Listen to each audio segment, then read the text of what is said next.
বাচ্চাদের কাউন্সেলিং করার সময় মানে ইভেন অ্যাডোলেসেন্টদেরও, টিনেজার্সদের, যে জিনিসটা দেখি যে বাচ্চারা না কাউন্সেলিং থেরাপির কথা বাবা মাকে বলে যে আমার ডিপ্রেশনে ভুগছি বা আমার মনে হচ্ছে আমার কোনো অ্যাংজাইটি হচ্ছে, আমি না কাউন্সেলিং করাচ্ছি।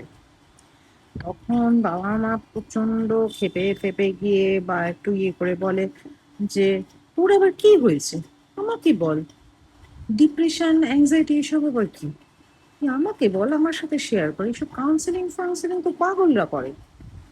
ঠিক আছে, এবার বাচ্চাটা অন গুড ফেথ বাবা মাকে নিজের মনের কথাগুলো বলা শুরু করলো।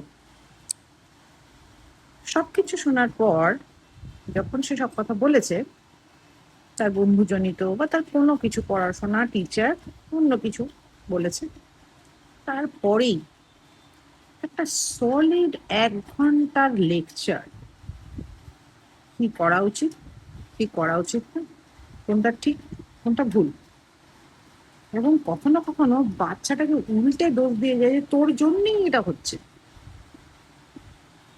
এবার বাচ্চাটা ভাবলো, এ বাবা, এ তো মানে শেয়ার করে তো উল্টে হিতে বিপরীত হয়ে গেল, উল্টে তো আমি ফেসে গেলাম। না, আর তো এখানে মুখ খোলা যাবে না, মুখ খুললে বিপদ। তাহলে এবার থেকে লুকোতে হবে, জানানো যাবে না।